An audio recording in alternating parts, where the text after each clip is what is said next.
Тема одиночества главного героя – это один из ключевых мотивов множества популярных сюжетов аниме и манги. Так, например, Наруто начинает свой путь, будучи главным изгоем в своей родной деревне. Причем сами родители воспитывают своих детей так, чтобы те обходили главного героя стороной. Гатс с самого момента своего рождения был обречен на постоянную борьбу за выживание, и потому долгое время не имел возможности хоть кого-то близко к себе подпустить. За голову Вэша Урагана назначена невероятная денежная сумма, из-за чего за ним повсюду следуют негодяи и головорезы, подвергающие опасности всех окружающих главного героя людей. Продолжать этот список дальше и дальше не составит большого труда. Думаю, ты и сам навскидку сможешь припомнить хотя бы несколько сюжетов, в центре которых находится одинокий герой с очень непростой и оттого трагичной судьбой. Причем это настолько часто встречающийся троп, что чуть ли не каждое второе видео на моем канале оказалось посвящено аниме или манге, рассказывающих о пути одинокого героя. Достаточно вспомнить такие тайтлы, как Манускрипт Ниндзя, Бродяга Кэншин, Афро-самурай, Кулак Полярной Звезды или Триган, ведь это все яркие примеры проявления этого самого архетипа. Так что думаю, настало время разобраться в том, что из себя представляет этот троп, почему он настолько повсеместный и за что именно мы любим таких героев.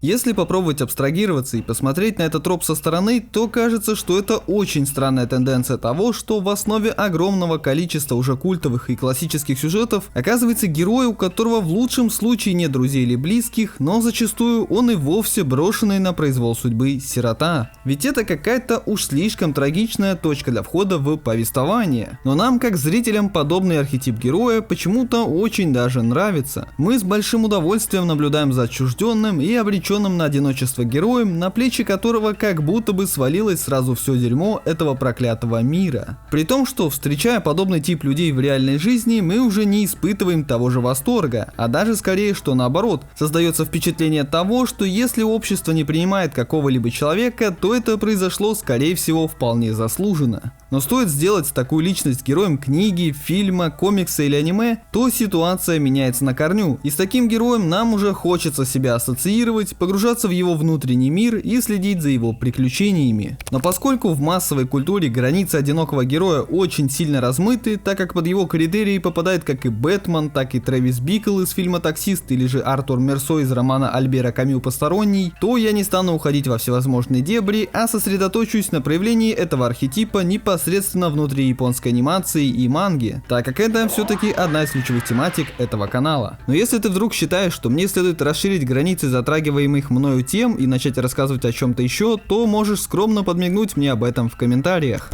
Во многом троп «одинокий герой» берет свое начало прямиком из японской истории и фольклора, являясь переосмыслением таких легендарных героев японской культуры, как, например, Мусаси Миямото, прослывшего виртуозным фехтовальщиком и мастером меча. Именно его фигура и легла в основу манги «Бродяга», которая сама по себе и является ярчайшим проявлением тропа одинокого героя. Помимо него, японские авторы также любят частенько отсылаться к жившему примерно в то же самое время полумифическому ронину по имени Дзюбэй Ягю Мицуёши, чей героический образ лег в основу одинокого мечника Дзюбэй Кибагами из аниме «Манускрипт Ниндзя», а также стал объектом пародии для одноглазой воительницы по имени Кьюбэй Ягю из аниме Гинтама. Вдобавок к этому, его биография легла в основу нескольких фильмов и сериалов, а самого Дзюбэя порой можно встретить в качестве второстепенного или одного из основных героев во многих самурайских сюжетах, в том числе и среди играбельных бойцов в серии файтингов под названием «Самурай Шоудаун». В общем говоря, если где-то увидишь владеющего двумя мечами самурая с пышной прической и чаще всего с повязкой на глазу, то знай, что это скорее всего отсылка на Дзюбэя Ягю Мицуёши.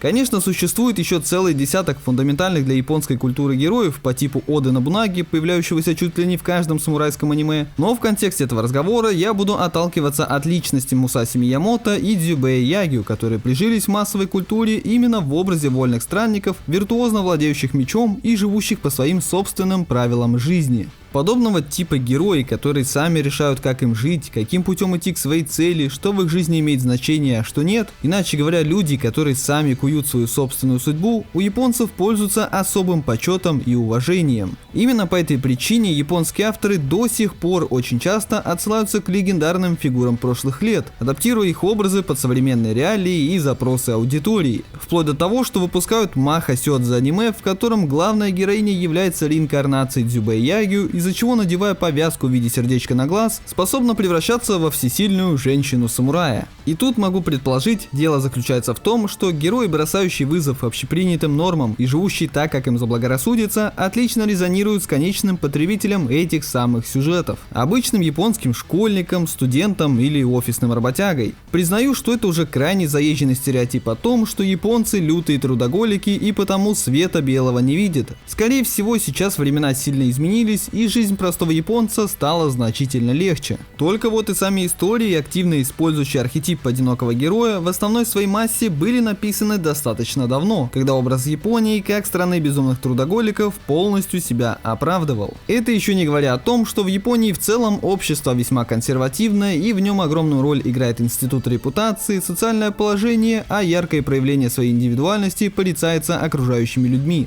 Достаточно просто вспомнить, как в аниме и манге принято изображать бандитов, хулиганов или же просто плохих парней. У них зачастую пирсинг, цветные волосы, яркая и необычная одежда, а также странные прически. Ведь для самих японцев это все очень легко считывается и говорит о том, что если ты выглядишь не так, как все, то ты, скорее всего, просто какой-то псих. Хороший тому пример — это крутой учитель Онидзука, чей внешний вид с крашенными волосами и 3 сережками в ухе как бы говорит о том, что он выглядит как полнейший гопник и неформал, из-за чего абсолютно не годится на роль учителя. Но впоследствии мы узнаем, что как раз таки из-за того, что Онидзука не такой, как все, и имеет свой собственный уникальный подход к процессу обучения, он лучше многих своих коллег справляется с возложенной на него ответственностью. Собственно говоря, поэтому людям и нравится троп одинокого героя, так как он своим примером показывает, что быть не таким, как все, и следовать своему пути – это нормально. Так что в этом и заключается главная особенность этого архетипа, что он, сам того желая или нет, просто не вписывается в рамки окружающего его общества. Но это не делает его по-настоящему избранным, а наоборот, обладание великой силой или выдающимися способностями лишь усиливает его статус в качестве всеобщего изгоя. Но главная странность заключается в том, что в большинстве случаев одинокий герой по факту и не одинок вовсе. За вашим ураганом по пятам следуют Мэрил Страйф и Милли Томпсон. Главная героиня аниме Клеймор берет себе в напарники простого человека, а афро-самурай едва ли когда-то успевает отдохнуть от беспрерывного словесного потока, льющегося изо рта ниндзя-ниндзя. Более того, бродяга Кеншин чуть ли не мгновенно заводит себе целую новую семью, и даже Гатс, являющийся воплощением самого одинокого и отвергнутого целым миром героя, в итоге оказывается окружен чуть ли не армией верных ему спутников. Потому получается так, что на практике одинокий герой редко когда оказывается по-настоящему одинок. Обычно таковым мы его встречаем лишь в самом начале повествования, после чего он, как снежный ком, начинает обрастать полезными и не очень знакомствами. И на то есть целый ряд причин. Ведь мы по большому счету познаем самого героя через то, как именно он взаимодействует с другими персонажами. Как пример, впервые мы встречаем Кеншира, когда его сажают в тюрьму за то, что он без разрешения пил воду из чужого колодца. И он просто принимает такое веление судьбы, даже не пытаясь сбежать из заключения. Но стоит ему узнать, что в поселение пришли рейдеры и стали издеваться над девочкой, которая добродушно угостила Кеншира едой, как выясняется, что все это время главный герой мог без особого труда покинуть тюремную камеру, просто разорвав стальные прутья голыми руками. Просто тогда ему это было не нужно. Но стоило же герою узнать, что где-то рядом творится зло, как у него больше не осталось никакого морального права оставаться в стороне. Таким образом, всего лишь за половину первого эпизода нам без слов раскрывают сразу множество ключевых черт характера главного героя, делая его не просто всесильным болванчиком, а глубоким и проработанным персонажем. Похожим образом начинается первый эпизод аниме-сериала Берсерк, в котором Гатс, придя в поселение, видит, как группу детей внутри повозки везут прямиком в замок, и явно не для того, чтобы там их угостили конфетами. Но Гатс, прекрасно понимая, что же именно с ними там будет, не торопится их спасать от приближающейся гибели, так как у него здесь совсем иная миссия. И даже в таверне он нападает на банду головорезов, издевающихся над маленькой девочкой, совсем не для того, чтобы сохранить ей жизнь, а чтобы тем самым оставить их хозяину послание о том, что черный меч пришел в город. Сука, ты нам за это заплатишь. Твой хозяин. Отведи меня к нему. Чего? Два этих эпизода структурно между собой во многом похожи, так как задают плюс-минус схожие ситуации для знакомства с героем, о котором мы еще толком ничего не знаем. Но оказавшись в схожих условиях, эти два имеющие между собой много чего общего герои в результате поступают совершенно по-разному. Мы видим, что Кеншира, следуя по пути мести, все еще сохранил в себе человечность и сострадание, в то время как Гац смирился с жестокостью окружающего его мира и принял тот факт, что при всем желании всех нуждающихся не получится спасти. Так что такие, казалось бы, не слишком важные с точки зрения сюжета ситуации сподвигают нас рассматривать героя под разными углами, анализировать его поведение и размышлять о мотивах, стоящих за его поступками. Таким образом, взаимодействие главного героя с другими персонажами слой за слоем формирует в нашей голове его цельный и фактурный образ. И передать ту же самую информацию без участия других героев оказалось бы в разы труднее, не настолько же эффективно, да и попросту бессмысленно. Каким бы интересным и проработанным ни был герой, наблюдать за ним в вакууме — это такая себе затея. Так что появление на пути протагониста персонажей, выводящих того из зоны комфорта и создающих ситуации, в которых ему приходится совершать какой-либо выбор, это очень важный инструмент раскрытия личности главного героя. Но зачем же превращать таких персонажей, выполняющих вполне конкретную функцию, в его постоянных спутников? И на это тоже есть своя весьма интересная причина. Ведь зачастую одинокий герой в меру своего характера не особо разговорчив, так что его напарники берут на себя важную роль. Своей болтовней они заполняют все свободное звуковое пространство. Но что куда более примечательно, так это то, что они могут давать оценку действиям главного героя, тем самым выступая в качестве его совести или голоса разума. Ведь именно ниндзя добавляет личности афроглубины, периодически осуждая его действия и говоря о том, что тому стоило бы охладить свой пыл, забыть про месть и наконец начать новую спокойную жизнь. Он озвучивает именно те самые мысли, которые в своей голове главный герой всячески пытается подавить. И это как бы немного нарушает наш негласный договор о том, что главный герой всегда поступает единственно правильным способом, за что мы взамен его любим и не сомневаемся в правильности всех его решений. Ведь если другие персонажи говорят, что у него был другой, более правильный путь, то возможно, что так-то оно все и было. Хороший пример такого героя — это преследующий Гатса маленький эльф по имени Пак, который любит отбрасывать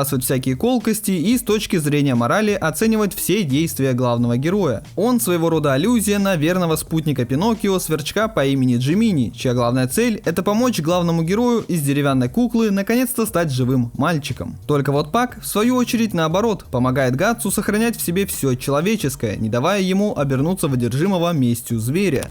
Тем не менее, далеко не всегда преследующий главного героя спутник — это какой-нибудь маленький эльф, который при любой угрозе может аккуратненько спрятаться в кустик или улететь. Ведь порой компанию взрослому герою почему-то составляют именно беззащитные дети. У Гоку есть Гохан, у Кеншира Бат и Лин, а у Джина Старвинда его юный компаньон по имени Джим Хокинг. И этот архетип молодого напарника главного героя настолько же древний, как и сам троп одинокого героя, так как берет свое начало прямиком из самой классики, из манги Дороро за авторством Осаму Тедзуки. В ней странствующий мечник по имени Хякимару спасает сироту по имени Дороро, из-за чего тот впоследствии становится его преданным спутником. Очень схожий сюжетный мотив также появляется в вышедшей на пару лет позже манге под названием «Одинокий волк и его детеныш». Только вот в ней спутником объявленного в розыск бродячего мечника оказывается маленький ребенок, который еще даже толком не научился ходить. И эта сюжетная конструкция того, что у главного героя в друзьях или напарниках есть его мини-версия, сохранялась еще очень долгое время. Так, например, даже у Наруто еще до того, как в его жизни появился мелкий невоспитанный пи***к, уже был юный протеже в лице Канахамару. Поначалу такие спутники нужны были для того, чтобы сделать главного героя, являющегося чаще всего одним из сильнейших в мире, уязвимым. Ведь настоящий герой — это не тот, кто может постоять за себя, а тот, кто не дает в обиду других. Но со временем, как мне кажется, предназначение юных напарников чуточку видоизменилось. Они стали своего рода аватаром для читателя или зрителя. Ведь главная особенность аниме и манги как вида искусства заключается в том, что японские авторы не пишут свои сюжеты так, будто это какие-то истории, придуманные сторонним рассказчиком, или же театральная постановка, за которой мы просто наблюдаем со стороны. Они создают свои сюжеты, ставя во главу повествования личное восприятие истории самим читателям или зрителям, давая ему целый пантеон героев, с которыми он мог бы себя ассоциировать, тем самым ощущая свою личную причастность ко всему происходящему. И если ассоциировать себя с Гатсом, который на наперевес 3-метровой шпалой раскидывает целые армии демонов весьма затруднительно, то вот почувствовать себя в шкуре Исидора, который только и умеет что драться палкой и бросаться камнями в противника, уже гораздо проще.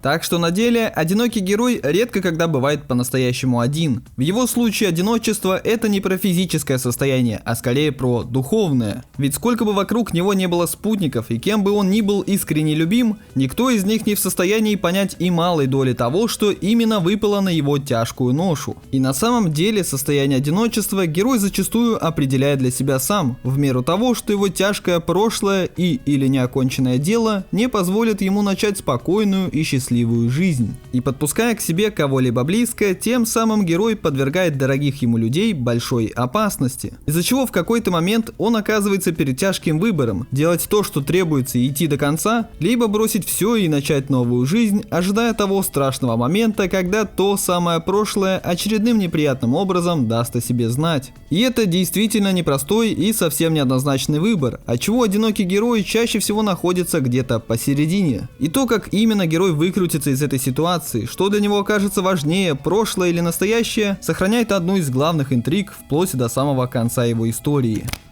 В общем говоря, если ты смотрел хотя бы какое-то малое количество тех аниме, что вышли до середины нулевых, ну или же успел ознакомиться с предыдущими видео на моем канале, то уже прекрасно знаком с этой сюжетной конструкцией. Ведь это настолько частое явление, что при всем желании было бы невероятно сложно его как-то пропустить. А потому с уверенностью можно сказать, что тема одиночества главного героя для аниме и манги, если уж не самая ключевая, то как минимум одна из таковых. Из-за чего ковыряться в архетипе одинокого героя можно еще очень долго, отыскивая самые разнообразные формы его проявления, повторяющиеся сюжетные паттерны, а то и вовсе разбирая примеры его деконструкции. Но все это в свою очередь означает лишь то, что архетип одинокого героя не просто все еще интересен читателям и зрителям, но и то, что по прошествии настолько длительного времени такие герои до сих пор влияют как и на японскую, так и на мировую культуру. И как мне кажется, дело тут в том, что наблюдая за одиноким героем, пережившим на своем пути множество ужасающих испытаний и при этом не утратившим силы духа, вместе с ним мы набираемся решимости жить дальше, гнуть свою линию и делать именно то, что сами считаем правильным. И потому, следуя по пути героя, проецируя свои личные проблемы и переживания на его порой куда более сложную судьбу, вместе с ним мы учимся находить выход из каждой непростой сложившейся ситуации. И если уж доводить эту линию пафоса до самого конца, то одинокие герои служат важным примером для подражания и моральным ориентиром для множества читателей и зрителей по всему миру. И поскольку я из того поколения, для которого главными кумирами детства были Человек-паук и Наруто, то именно последний во многом помогал мне справляться со всеми возникшими на моем пути трудностями. Когда в моей жизни происходила какая-нибудь неприятная ерунда, я просто задавался вопросом: а как бы на моем месте в этой ситуации поступил Наруто? И даже если мне в голову не приходил какой-то блистательный и гениальный ответ, то хотя бы одно я знал точно, что оказавшись на моем месте, Наруто не стал бы плакать, грустить или опускать руки. И уже осознание одного лишь этого факта давало мне в тот самый нелегкий момент какой-никакой решимости. И в этом, как мне кажется, и кроется притягательность архетипа одинокого героя, что в нем мы видим лучшую версию себя, на которую и хотим равняться.